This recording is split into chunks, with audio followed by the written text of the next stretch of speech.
ನಮಸ್ಕಾರ ಸ್ನೇಹಿತರೆ ಮತ್ತು ಗೆಳತಿಯರೇ, ನನ್ನ ಹೆಸರು ಯೋಗೇಶ್. ನಾನು ಒಂದು ಕಂಪನಿಯಲ್ಲಿ ಕೆಲಸ ಮಾಡುತ್ತೇನೆ. ನಮ್ಮ ಕಂಪನಿ ಒಂದು ತಾಲೂಕು ಸ್ಥಳದಲ್ಲಿದೆ. ಒಂದು ಮಧ್ಯಾಹ್ನ ನಾನು ಒಂದು ಹೋಟೆಲ್ನಲ್ಲಿ ಊಟಕ್ಕೆ ಹೋದೆ. ನನ್ನೆದುರಿಗೆ ಒಬ್ಬ ಸುಂದರ ಹುಡುಗಿ ಕುಳಿತಿದ್ದಳು. ಅವಳು ನನ್ನಗಿಂತ 1-2 ವರ್ಷ ಚಿಕ್ಕವಳಿರಬಹುದು. ಅವಳು ತುಂಬಾ ಸುಂದರವಾದ ಸೀರೆಯನ್ನು ಉಟ್ಟಿದ್ದಳು. ಆದರೆ ಅವಳ ಹಣೆಯ ಮೇಲೆ ಕುಂಕುಮ ಇರಲಿಲ್ಲ. ಆದ್ದರಿಂದ ಬಹುಶಃ ಅವಳು ವಿಧವೆಯಾಗಿರಬಹುದು ಎಂದು ಅನಿಸಿತು. ಆದರೂ ಹೊಸದಾಗಿ ಮದುವೆಯಾದ ವಧುವಿಗೂ ನಾಚಿಸುವಂತಹ ರೂಪ ಅವಳದ್ದಾಗಿತ್ತು. ಅವಳನ್ನು ನೋಡಿದ ಕೂಡಲೇ ನನ್ನ ಹೊಟ್ಟೆ ತುಂಬಿದಂತಾಯಿತು. ನಾನು ಒಂದು ಮಿಸಲ್ ಪಾವ್ ಆರ್ಡರ್ ಮಾಡಿದೆ ಮತ್ತು ಅವಳು ಕೂಡ ಮಿಸಲ್ ಪಾವ್ ತಿನ್ನುತ್ತಿದ್ದಳು.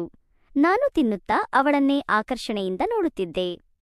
ಸ್ವಲ್ಪ ಸಮಯದ ನಂತರ ಅವಳ ಊಟ ಮುಗಿಯಿತು ಮತ್ತು ಅವಳು ಹಣ ಕೊಡಲು ಕೌಂಟರ್ಗೆ ಹೋದಳು. ಅವಳು ತನ್ನ ಪರ್ಸ್ನಲ್ಲಿ ನೋಡಿದಳು, ಆದರೆ ಅವಳ ಹಣದ ಪರ್ಸ್ ಅಲ್ಲಿರಲಿಲ್ಲ. ಅವಳು ಸ್ವಲ್ಪ ಗಾಬರಿಯಾದಂತೆ ಕಾಣುತ್ತಿದ್ದಳು. ಕೌಂಟರ್ನಲ್ಲಿ ಆ ಹೋಟೆಲ್ ಮಾಲೀಕನಿಗೆ ನನ್ನ ಪರ್ಸ್ ಎಲ್ಲೋ ಕಳೆದು ಹೋಗಿದೆ ಅಥವಾ ನಾನು ಎಲ್ಲಿಗೋ ಮರೆತು ಬಂದಿರಬೇಕು. ಈಗ ನನ್ನ ಬಳಿ ಹಣವಿಲ್ಲ, ನಾಳೆ ತಂದುಕೊಡುತ್ತೇನೆ. ನಾನು ಹತ್ತಿರದಲ್ಲೇ ಒಂದು ಕಡೆ ಕೆಲಸ ಮಾಡುತ್ತೇನೆ ಎಂದು ಕಳವಳದಿಂದ ಹೇಳುತ್ತಿದ್ದಳು. ಆದರೆ ಆ ಹೋಟೆಲ್ ಮಾಲೀಕ ತುಂಬಾ ಕೆಟ್ಟ ಸ್ವಭಾವದವನಾಗಿದ್ದ. ಅವನು ಅವಳ ಮೇಲೆ ಕೋಪದಿಂದ ಕೂಗಾಡಲು ಪ್ರಾರಂಭಿಸಿದ. ಬರೀ ನಾಟಕ ಮಾಡುತ್ತೀಯಾ? ದುಡ್ಡು ತಗೊಂಡು ಬರಲ್ಲ, ಫ್ರೀಯಾಗಿ ತಿನ್ನಬೇಕು ಅಷ್ಟೇ ಅಲ್ಲವೇ? ಇಂತಹ ಎಷ್ಟೋ ಜನರು ಇಲ್ಲಿಗೆ ಬರುತ್ತಾರೆ. ಮಾಲೀಕನ ಆ ವರ್ತನೆಗೆ ನನಗೆ ತುಂಬಾ ಕೋಪ ಬಂದಿತ್ತು. ನಾನು ತಕ್ಷಣ ಕೌಂಟರ್ ಬಳಿ ಹೋದೆ ಮತ್ತು ಏನಾಯಿತು ಇಲ್ಲಿ ಎಂದು ಕೇಳಿದೆ. ಆಗ ಆ ಯುವತಿ ನನಗೆ ಹೇಳಲು ಪ್ರಾರಂಭಿಸಿದಳು, ನನ್ನ ಹಣದ ಪರ್ಸ್ ಕಳೆದು ಹೋಗಿದೆ ಅಥವಾ ನಾನು ಎಲ್ಲಿಗೋ ಮರೆತು ಬಂದಿದ್ದೇನೆ. ನಾನು ಇಲ್ಲೇ ಹತ್ತಿರದಲ್ಲಿ ವಾಸಿಸುತ್ತಿದ್ದೇನೆ ಮತ್ತು ಒಂದು ಕಂಪನಿಯಲ್ಲಿ ಕೆಲಸ ಮಾಡುತ್ತೇನೆ. ಇದನ್ನು ಕೇಳಿ ನನಗೆ ತುಂಬಾ ಬೇಸರವಾಯಿತು. ಆಕೆಯ ಕಣ್ಣುಗಳಲ್ಲಿ ನೀರಿತ್ತು. ನಂತರ ನಾನು ಆ ಹೋಟೆಲ್ ಮಾಲೀಕನಿಗೆ ಕೇಳಿದೆ, ಎಷ್ಟು ರೂಪಾಯಿ ಆಯಿತು? ಅವನು 70 ರೂಪಾಯಿ ಎಂದನು. ನಾನು ನನ್ನ ಕಿಸೆಯಿಂದ 70 ರೂಪಾಯಿ ತೆಗೆದು ಅವನಿಗೆ ಕೊಟ್ಟೆ ಮತ್ತು ಮತ್ತೆ ನನ್ನ ಜಾಗಕ್ಕೆ ಬಂದು ಊಟ ಮಾಡಲು ಪ್ರಾರಂಭಿಸಿದೆ. ಸ್ವಲ್ಪ ಸಮಯದ ನಂತರ ನನ್ನ ಊಟ ಮುಗಿಯಿತು. ನಾನು ಮತ್ತೆ ಕೌಂಟರ್ ಕಡೆ ನೋಡಿದೆ. ಆ ಯುವತಿ ಅಲ್ಲಿ ಇರಲಿಲ್ಲ. ನಾನು ಹೋಟೆಲ್ನಿಂದ ಹೊರಗೆ ಬಂದೆ ಮತ್ತು ಅಲ್ಲಿ ನೋಡಿದೆ, ಅವಳು ಹೊರಗೆ ನಿಂತಿದ್ದಳು. ಬಹುಶಃ ನನಗಾಗಿ ಕಾಯುತ್ತಿದ್ದಿರಬಹುದು. ನನ್ನ ಗಮನ ಅವಳ ಕಡೆ ಇರಲಿಲ್ಲ. ಅವಳು ನನಗೆ ಕರೆದಳು. ನಾನು ಅವಳ ಕಡೆ ನೋಡಿದೆ. ಅವಳು ನನ್ನ ಬಳಿ ಬಂದು, ನಾನು ನಿಮಗೆ ತುಂಬಾ ಕೃತಜ್ಞಳಾಗಿದ್ದೇನೆ. ನಾನು ನಿಜವಾಗಿಯೂ ಹಣವನ್ನು ಮರೆತಿದ್ದೆ ಎಂದಳು. ನಾನು ಅದಕ್ಕೆ ಚಿಂತೆ ಮಾಡಬೇಡಿ, ದೊಡ್ಡ ಮೊತ್ತವೇನಲ್ಲ ಎಂದೆ. ಅವಳು, ನಾನು ನಿಮ್ಮ ಹಣವನ್ನು ತಂದುಕೊಡುತ್ತೇನೆ ಎಂದಳು. ನಾನು, ಅಯ್ಯೋ ಅದೇನಿಲ್ಲ, 70 ರೂಪಾಯಿ ಅಂದರೆ ದೊಡ್ಡ ಮೊತ್ತವೇನಲ್ಲ ಎಂದೆ. ಅವಳು ನನಗೆ ಧನ್ಯವಾದ ಹೇಳಿ ಹೊರಟು ಹೋದಳು. ನಾನು ಅವಳಿಗೆ ಕೇಳಿದೆ, ನೀವು ಎಲ್ಲಿ ವಾಸಿಸುತ್ತೀರಿ? ಅವಳು, ಇಲ್ಲಿಂದ 8 ಕಿಲೋಮೀಟರ್ ದೂರದಲ್ಲಿ ನನ್ನ ಮನೆ ಇದೆ ಎಂದಳು. ನಾನು ಕೇಳಿದೆ, ಹಾಗಾದರೆ ಈಗ ಹೇಗೆ ಹೋಗುತ್ತೀರಿ? ನಿಮ್ಮ ಬಳಿ ಹಣವಿಲ್ಲ ಅಲ್ಲವೇ? ಇದಕ್ಕೆ ಅವಳು ಏನೂ ಹೇಳಲಿಲ್ಲ.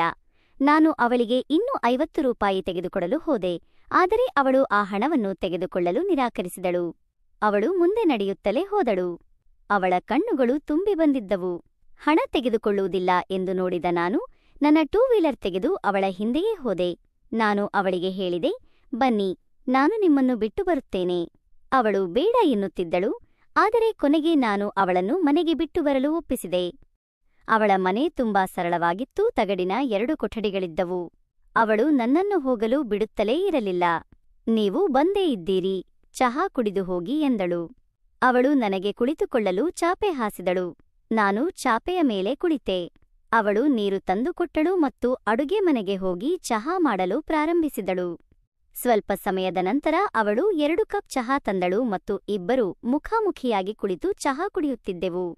ಚಹಾ ಕುಡಿದ ನಂತರ ಅವಳು ಹಣ ತಂದು ನನಗೆ ಕೊಡಲು ಬಂದಳು. ನಾನು ಹಣ ತೆಗೆದುಕೊಳ್ಳಲಿಲ್ಲ. ನಾನು ನಿಮ್ಮಿಂದ ಹಣ ತೆಗೆದುಕೊಳ್ಳಲು ಬಂದಿಲ್ಲ ಎಂದೆ. ಅವಳು ತುಂಬಾ ಒತ್ತಾಯಿಸುತ್ತಿದ್ದಳು, ಆದರೆ ನಾನು ಖಚಿತವಾಗಿ ನಿರಾಕರಿಸಿದೆ. ನಾನು ಅವಳಿಗೆ ಕೇಳಿದೆ, ನಿಮ್ಮ ಹೆಸರೇನು? ಅವಳು ನಕ್ಕಿ, ನನ್ನ ಹೆಸರು ಕಲ್ಪನಾ. ನಾನು ವಿಧವೆ. ತಾಲೂಕಿನ ಬಳಿ ಒಂದು ಚಾಕೊಲೇಟ್ ಕಂಪನಿಯಲ್ಲಿ ಕೆಲಸ ಮಾಡುತ್ತೇನೆ. ಆದರೆ ಇಂದು ಊಟದ ಡಬ್ಬಿ ತಂದಿರಲಿಲ್ಲ. ಹಾಗಾಗಿ ಹೋಟೆಲ್ನಲ್ಲಿ ಮಿಸಲ್ ತಿನ್ನಲು ಬಂದಿದ್ದೆ. ಆದರೆ ಇಂದು ನನ್ನ ಪರ್ಸ್ ಎಲ್ಲಿ ಬಿತ್ತೋ ಗೊತ್ತಿಲ್ಲ ಎಂದಳು. ನಾನು ಚಿಂತೆ ಮಾಡಬೇಡಿ ಎಂದೆ. ಅವಳು ನನಗೆ ಕೇಳಿದಳು, ನಿಮ್ಮ ಹೆಸರೇನು? ನಾನು ನಕ್ಕಿ, ನನ್ನ ಹೆಸರು ಯೋಗೇಶ್. ನಾನು ಕೂಡ ಒಂದು ಕಂಪನಿಯಲ್ಲಿ ಕೆಲಸ ಮಾಡುತ್ತೇನೆ. ನಾನು ಅಲ್ಲಿ ಮ್ಯಾನೇಜರ್ ಆಗಿ ಕೆಲಸ ಮಾಡುತ್ತೇನೆ ಮತ್ತು ಹೌದು, ನಾನು ಇನ್ನೂ ಅವಿವಾಹಿತ ಎಂದೆ. ಹೀಗೆ ನಮ್ಮಿಬ್ಬರ ನಡುವೆ ಸ್ವಲ್ಪ ಮಾತುಕತೆ ಆಯಿತು. ನಂತರ ನಾನು ಆಫೀಸ್ಗೆ ಹೊರಟೆ. ಆಫೀಸ್ಗೆ ಸ್ವಲ್ಪ ತಡವಾಗಿ ಹೋದೆ. ಸಂಜೆ ಮನೆಗೆ ಹೋದೆ. ನಾನು ಒಂದು ಫ್ಲಾಟ್ನಲ್ಲಿ ವಾಸಿಸುತ್ತಿದ್ದೆ, ಅದು ಕೂಡ ಬಾಡಿಗೆ ಮನೆಯಾಗಿತ್ತು. ಸಂಜೆ ಮಲಗಲು ಹೋದಾಗ ನನ್ನ ಕಣ್ಣ ಮುಂದೆ ಅವಳ ಮುಖ ಹೋಗುತ್ತಲೇ ಇರಲಿಲ್ಲ. ಇಷ್ಟು ಸುಂದರ ಹುಡುಗಿ ಮತ್ತು ಅವಳು ಒಬ್ಬಂಟಿಯಾಗಿ ವಾಸಿಸುತ್ತಿದ್ದಾಳೆ. ಅವಳು ವಿಧವೆ, ಅವಳಿಗೆ ಯಾರ ಆಧಾರವೂ ಇಲ್ಲ. ಆದರೂ ಅವಳು ಕಷ್ಟಪಟ್ಟು ತನ್ನ ಜೀವನ ಸಾಗಿಸುತ್ತಿದ್ದಾಳೆ. ನಾನು ಯಾವಾಗ ಹೋಟೆಲ್ಗೆ ಹೋಗುತ್ತಿದ್ದೆ, ಆಗ ಇಲ್ಲಿ ತಲ್ಲಿ ನೋಡುತ್ತಿದ್ದೆ, ಆ ಹುಡುಗಿ ಮತ್ತೆ ಕಾಣುತ್ತಾಳೆ ಎಂದು ಅನಿಸುತ್ತಿತ್ತು. ಆದರೆ ಒಂದು ವಾರ ಉರುಳಿದರೂ ಅವಳು ನನಗೆ ಎಲ್ಲಿಯೂ ಕಾಣಿಸಲಿಲ್ಲ. ನಾನು ಸ್ವಲ್ಪ ನಿರಾಶೆಗೊಂಡೆ. ಒಂದು ದಿನ ನಾನು ಹೋಟೆಲ್ನಲ್ಲಿ ವಡಾಪಾವು ತಿನ್ನುತ್ತಿದ್ದೆ. ಆಗ ಆ ಹುಡುಗಿ ಮತ್ತೆ ಬಂದಳು. ನಮ್ಮ ಕಣ್ಣುಗಳು ಒಂದಾದವು. ಅವಳು ನಕ್ಕಳು ಮತ್ತು ನೇರವಾಗಿ ನನ್ನ ಬಳಿ ಬಂದು ಕುಳಿತಳು. ಅವಳು 2 ಚಹಾ ಆರ್ಡರ್ ಮಾಡಿದಳು, ಒಂದು ತನಗಾಗಿ ಮತ್ತು ಇನ್ನೊಂದು ನನಗಾಗಿ. ನಾವಿಬ್ಬರೂ ಒಬ್ಬರನ್ನೊಬ್ಬರು ನೋಡುತ್ತಾ ನಗುತ್ತಿದ್ದೆವು, ಮಾತನಾಡುತ್ತಾ ಚಹಾ ಕುಡಿಯುತ್ತಿದ್ದೆವು. ಆ ದಿನ ಅವಳು ವಡಾಪಾವ್ ಮತ್ತು ಚಹಾದ ಹಣವನ್ನು ತಾನೇ ಕೊಟ್ಟಳು.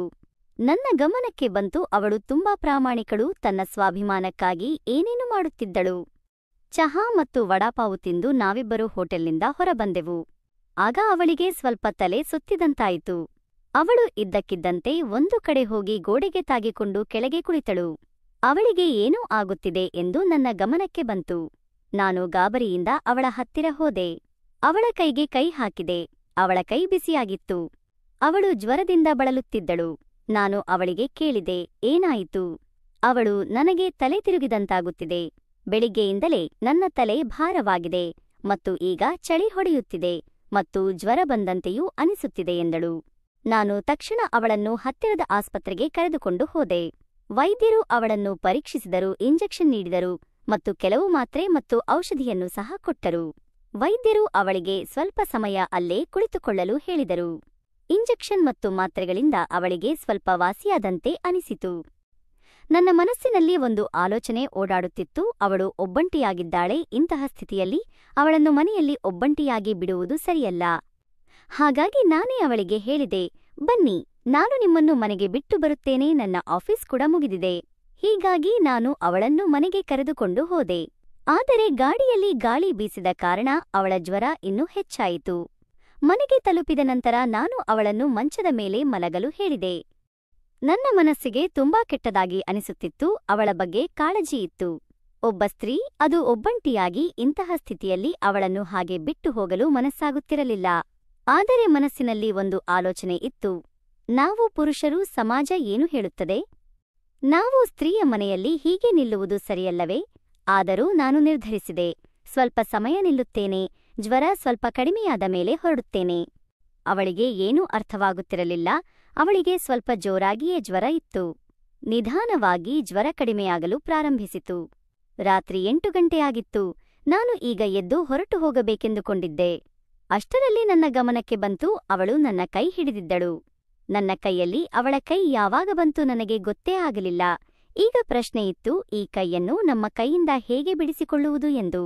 ಅವಳು ಎಚ್ಚರವಾಗುವುದನ್ನೇ ನಾನು ಕಾಯುತ್ತಿದ್ದೆ. ಹೀಗೆ 11 ಗಂಟೆಯಾಯಿತು. ಆಗ ಅವಳ ಕೈ ನಿಧಾನವಾಗಿ ಬಿಡಿಸಿಕೊಂಡಿತು. ಅವಳು ಶಾಂತವಾಗಿ ಮಲಗಿದ್ದಳು. ಈ ಸಮಯದಲ್ಲಿ ಹೇಗೆ ಹೋಗುವುದು? ಆಗ ನಾನು ಅಲ್ಲೇ ಕೆಳಗೆ ಒಂದು ಚಾಪೆ ಹಾಸಿ ಅಲ್ಲೇ ಮಲಗಿದೆ. ಬೆಳಿಗ್ಗೆ ಅವಳಿಗೆ ಯಾವಾಗ ಎಚ್ಚರವಾಯಿತು, ಅವಳು ಎದ್ದು ನನ್ನ ಮೈಮೇಲೆ ಯಾವಾಗ ಹೊದಿಕೆ ಹಾಕಿದಳು, ಅದು ನನಗೆ ಗೊತ್ತೇ ಆಗಲಿಲ್ಲ. ಅವಳು ಎದ್ದು ಮನೆಯ ಕೆಲಸ ಮಾಡುತ್ತಿದ್ದಳು. ನನಗೆ ಬೆಳಿಗ್ಗೆ 7 ಗಂಟೆಗೆ ಎಚ್ಚರವಾಯಿತು. ನಾನು ಕಣ್ಣು ತೆರೆದೆ ಮತ್ತು ನನ್ನ ಕಣ್ಣ ಮುಂದೆ ಮೇಲಿನ ಚಾವಣಿಯ ತಗಡು ಕಾಣಿಸಿತು. ನಾನು ಎಲ್ಲಿದ್ದೇನೆ ಎಂದು ನನ್ನ ತಲೆಯಲ್ಲಿ ಬೇಗನೆ ಬರಲಿಲ್ಲ. ನಂತರ ನನ್ನ ಗಮನಕ್ಕೆ ಬಂತು, ಓ, ನಾವು ನಿನ್ನೆ ಕಲ್ಪನಾಳನ್ನು ಬಿಟ್ಟು ಬರಲು ಬಂದಿದ್ದೆವು. ನಾನು ಎದ್ದು ಅಡುಗೆ ಮನೆಗೆ ಹೋದೆ. ಅವಳು ಅಲ್ಲಿ ಊಟ ಮಾಡುತ್ತಿದ್ದಳು. ನಾನು ಅವಳ ಹತ್ತಿರ ಹೋದೆ ಮತ್ತು ಈಗ ಆರೋಗ್ಯ ಹೇಗಿದೆ, ಹೇಗೆ ಅನಿಸುತ್ತಿದೆ ಎಂದು ಕೇಳಿದೆ. ನಾನು ಈಗ ಹೊರಡಬೇಕು, ನಾನು ಆಫೀಸ್ಗೆ ಹೋಗಬೇಕು ಎಂದೆ. ಅವಳು ನನ್ನ ಕಡೆ ನಗುತ್ತಾ, ನಾನು ನಿಮಗೆ ತುಂಬಾ ಕೃತಜ್ಞಳಾಗಿದ್ದೇನೆ, ನೀವು ನನ್ನ ಬಗ್ಗೆ ತುಂಬಾ ಕಾಳಜಿ ವಹಿಸಿದ್ದೀರಿ ಎಂದಳು. ಇದನ್ನು ಕೇಳಿ ನನ್ನ ಮನಸ್ಸಿಗೆ ತುಂಬಾ ಸಂತೋಷವಾಯಿತು. ಅವಳು ಮುಂದೆ, ನೀವು ಊಟ ಮಾಡದೆ ನಾನು ಹೋಗಲು ಬಿಡುವುದಿಲ್ಲ ಎಂದಳು. ಅವಳ ಮನಸ್ಸನ್ನು ಮುರಿಯಲು ನನಗೆ ಇಷ್ಟವಿರಲಿಲ್ಲ. ಅವಳು ನನಗೆ ಸ್ನಾನ ಮಾಡಲು ಬಿಸಿನೀರು ಕೊಟ್ಟಳು. ನಾನು ಸ್ವಲ್ಪ ಹೊತ್ತಿನಲ್ಲಿ ಸ್ನಾನ ಮಾಡಿ ಫ್ರೆಶ್ ಆದೆ. ಕೂದಲು ಬಾಚಿಕೊಳ್ಳುತ್ತಿದ್ದೆ. ಆಗ ಅವಳು ಕನ್ನಡಿಯ ಮೂಲಕ ನನ್ನನ್ನು ಕದ್ದು ನೋಡುತ್ತಿದ್ದಾಳೆ ಎಂದು ಸ್ಪಷ್ಟವಾಗಿ ಕಾಣಿಸುತ್ತಿತ್ತು. ನಿಜ ಹೇಳಬೇಕೆಂದರೆ ನಾನು ಅವಳನ್ನು ತುಂಬಾ ಇಷ್ಟಪಡಲು ಪ್ರಾರಂಭಿಸಿದ್ದೆ. ನನ್ನ ಮನಸ್ಸಿನಲ್ಲಿ ಅವಳ ಬಗ್ಗೆ ಪ್ರೀತಿ ಹುಟ್ಟಿಕೊಂಡಿತ್ತು. ಬಹುಶಃ ಅವಳು ಕೂಡ ನನ್ನನ್ನು ಇಷ್ಟಪಡಲು ಪ್ರಾರಂಭಿಸಿರಬಹುದು. ಇದು ನನ್ನ ಅಸ್ಪಷ್ಟ ಊಹೆ. ನಾವಿಬ್ಬರೂ ಊಟಕ್ಕೆ ಕುಳಿತೆವು. ನಾವಿಬ್ಬರೂ ಹೊಟ್ಟೆ ತುಂಬಾ ಊಟ ಮಾಡಿದೆವು. ಅವಳ ಕೈಗೆ ತುಂಬಾ ರುಚಿ ಇತ್ತು. ತುಂಬಾ ದಿನಗಳ ನಂತರ ಮನೆಯ ಊಟ ತಿಂದಂತೆ ಅನಿಸುತ್ತಿತ್ತು. ಏಕೆಂದರೆ ನನ್ನ ತಂದೆ ತಾಯಿ ಊರಿಗೆ ಹೋಗಿದ್ದರೂ ನಾನು ಇಲ್ಲಿ ಒಬ್ಬಂಟಿಯಾಗಿ ಕೆಲಸ ಮಾಡುತ್ತಿದ್ದೆ. ನಾನು ಹೊರಗೆ ವಾಸಿಸುತ್ತಿದ್ದ ಕಾರಣ ನನಗೆ ಮನೆಯ ಊಟ ಸಿಗುತ್ತಿರಲಿಲ್ಲ. ನಾನು, ಊಟ ತುಂಬಾ ಚೆನ್ನಾಗಿದೆ, ನಿಮ್ಮ ಕೈಗೆ ತುಂಬಾ ರುಚಿಯಿದೆ ಎಂದೆ. ಆಗ ಅವಳು ನಾಚಿಕೊಂಡು ನನ್ನ ಕಡೆ ನೋಡಿ ನಕ್ಕಳು ಮತ್ತು ಥ್ಯಾಂಕ್ಯೂ ಎಂದಳು. ನಮ್ಮಿಬ್ಬರ ಊಟ ಮುಗಿಯಿತು. ನಾನು ಈಗ ಹೊರಡಬೇಕಿತ್ತು. ಆಗ ಅವಳು, ನೀವು ನಿನ್ನೆ ನನಗೆ ಮಾಡಿದ ಸಹಾಯವನ್ನು ನಾನು ಎಂದಿಗೂ ಮರೆಯುವುದಿಲ್ಲ. ನೀವು ನಿನ್ನೆ ಇಲ್ಲದಿದ್ದರೆ ನನಗೆ ಏನಾಗುತ್ತಿತ್ತು ಏನೋ ಎಂದಳು. ಮತ್ತು ನನಗೆ ಒಳಗಿನಿಂದ ಒಂದು ವಿಭಿನ್ನ ಭಾವನೆ ಬಂದಿತ್ತು. ನಾನು ಅವಳ ಬಾಯಿಯ ಮೇಲೆ ನನ್ನ ಕೈ ಇಟ್ಟೆ. ಆಗ ಅವಳು ನನ್ನ ಕಡೆ ನೋಡಲು ಪ್ರಾರಂಭಿಸಿದಳು. ನಾನು ಅಂತಹ ಕೆಟ್ಟ ಪದಗಳನ್ನು ಮಾತನಾಡಬೇಡಿ ಎಂದೆ. ಈಗ ನಮ್ಮಿಬ್ಬರ ಕಣ್ಣುಗಳು ಒಂದಕ್ಕೊಂದು ಮಿಳಿತಗೊಂಡವು. ನಾನು ಅವಳ ಬಾಯಿಯ ಮೇಲಿದ್ದ ಕೈಯನ್ನು ನಿಧಾನವಾಗಿ ತೆಗೆದೆ ಮತ್ತು ನಮ್ಮಿಬ್ಬರ ತುಟಿಗಳು ಒಂದಕ್ಕೊಂದು ತಾಗಿದವು. ನಾವಿಬ್ಬರೂ ಒಬ್ಬರನ್ನೊಬ್ಬರು ಕಿಸ್ ಮಾಡಲು ಪ್ರಾರಂಭಿಸಿದೆವು. ನಾವಿಬ್ಬರೂ ಪರಸ್ಪರ ಪ್ರೀತಿಸುತ್ತಿದ್ದೆವು. ನಾವಿಬ್ಬರೂ ಒಬ್ಬರನ್ನೊಬ್ಬರು ಬಿಗಿಯಾಗಿ ಅಪ್ಪಿಕೊಂಡೆವು. ಒಬ್ಬರನ್ನೊಬ್ಬರು ತುಂಬು ಹೃದಯದಿಂದ ಪ್ರೀತಿಸಲು ಪ್ರಾರಂಭಿಸಿದೆವು. ನಾವಿಬ್ಬರೂ ತುಂಬಾ ಸಂತೋಷಪಟ್ಟೆವು. ನಾನು ಅವಳ ಕೈ ಹಿಡಿದು ಕುಳಿತೆ ಮತ್ತು ಅವಳಿಗೆ ಹೇಳಿದೆ, ನನಗೆ ನೀವು ತುಂಬಾ ಇಷ್ಟ, ನಾವು ಮದುವೆಯಾಗೋಣವೇ? ಆಗ ಅವಳ ಕಣ್ಣುಗಳು ನೀರಿನಿಂದ ತುಂಬಿ ಬಂದವು. ಅವಳು, ನಾನು ವಿಧವೆ ಎಂದು ನಿಮಗೆ ತಿಳಿದಿದೆ ಅಲ್ಲವೇ ಎಂದಳು. ನಾನು, ಹಾಗಾದರೆ ಏನು? ನನಗೆ ನೀನು ಇಷ್ಟ. ನಿನ್ನ ಹಿಂದಿನ ಜೀವನದ ಬಗ್ಗೆ ನನಗೇನೂ ಬೇಡ. ನಾನು ನಿನ್ನನ್ನು ಮದುವೆಯಾಗಲು ಬಯಸುತ್ತೇನೆ ಎಂದೆ. ಅವಳು ಕೂಡ ಒಪ್ಪಿಗೆ ನೀಡಿದಳು. ನಂತರ ನಾನು ಅವಳನ್ನು ಭೇಟಿಯಾಗಲು ನನ್ನ ತಂದೆ ತಾಯಿಯ ಬಳಿ ಕರೆದುಕೊಂಡು ಹೋದೆ. ನನ್ನ ತಂದೆ ತಾಯಿಗೆ ಅವಳು ತುಂಬಾ ಇಷ್ಟವಾದಳು. ತಂದೆ ತಾಯಿಗೆ ಅವಳ ಬಗ್ಗೆ ಎಲ್ಲವನ್ನೂ ಹೇಳಿದೆ. ತಂದೆ ತಾಯಿ ಮದುವೆಗೆ ಒಪ್ಪಿಗೆ ನೀಡಿದರು. ನಂತರ ನಮ್ಮಿಬ್ಬರ ಮದುವೆಯಾಯಿತು. ಈಗ ನಾವಿಬ್ಬರೂ ಒಟ್ಟಿಗೆ ವಾಸಿಸುತ್ತಿದ್ದೇವೆ. ತುಂಬಾ ಸಂತೋಷದಿಂದ ಸಂಸಾರ ಮಾಡುತ್ತಿದ್ದೇವೆ. ನಾವಿಬ್ಬರೂ ಕೆಲಸ ಮಾಡುತ್ತೇವೆ, ಒಳ್ಳೆಯ ಹಣ ಸಂಪಾದಿಸುತ್ತೇವೆ. ಜೀವನ ತುಂಬಾ ಸುಖ ಸಂತೋಷದಿಂದ ಸಾಗಿದೆ. ನಾನು ಅವಳನ್ನು ಮದುವೆಯಾಗಿ ತಪ್ಪು ಮಾಡಿದೆನೋ ಸರಿ ಮಾಡಿದೆನೋ? ನಿಮಗೆ ಏನು ಅನಿಸುತ್ತದೆ? ನಿಮ್ಮ ಅಭಿಪ್ರಾಯ ಏನು? ಕಮೆಂಟ್ನಲ್ಲಿ ಬರೆಯಿರಿ. ಜೀವನದಲ್ಲಿ ನಿಜವಾದ ಪ್ರೀತಿ ಕೇವಲ ರೂಪದ ಮೇಲೆ ಅಲ್ಲ, ಮನಸ್ಸಿನ ಮೇಲೆ ಮೂಡುತ್ತದೆ. ವಿಧವೆಯಾಗಿರಲಿ ಅಥವಾ ಯಾವುದೇ ಪರಿಸ್ಥಿತಿಯಲ್ಲಿರುವ ಸ್ತ್ರೀಯಾಗಿರಲಿ, ಅವಳು ಕೂಡ ಹಕ್ಕಿನ ಪ್ರೀತಿ, ಗೌರವ ಮತ್ತು ಬೆಂಬಲವನ್ನು ಪಡೆಯುವುದು ಅವಳ ಹಕ್ಕು. ಯಾರ ಹಿಂದಿನ ಕಾಲದ ಮೇಲೆ ಅಲ್ಲ, ಅವರ ಸ್ವಭಾವದ ಮೇಲೆ, ಹೋರಾಟದ ಮೇಲೆ ಪ್ರೀತಿ ಇರಲಿ. ಸಮಾಜ ಏನು ಹೇಳುತ್ತದೋ ಎಂದು ಯೋಚಿಸುವುದಕ್ಕಿಂತ ನಿಮ್ಮ ಹೃದಯ ಏನು ಹೇಳುತ್ತದೋ ಅದನ್ನು ಕೇಳಿ. ಏಕೆಂದರೆ ಜೀವನ ಪೂರ್ತಿ ಜೊತೆ ರೂಪದಲ್ಲಿ ಇರುವುದಿಲ್ಲ, ಮನಸ್ಸಿನ ಬಂಧದಲ್ಲಿ ಇರುತ್ತದೆ. ಪ್ರೀತಿಗೆ ಬಂಧನ ಇರಬಾರದು, ಅದು ಮನಸ್ಸಿನಿಂದ ನಿಸ್ವಾರ್ಥವಾಗಿ ಮತ್ತು ಸತ್ಯವಾಗಿರಬೇಕು. ಅಂತಹ ಪ್ರತಿಯೊಂದು ಸಂಬಂಧವನ್ನು ಸಮಾಜ ಗೌರವಿಸಬೇಕು.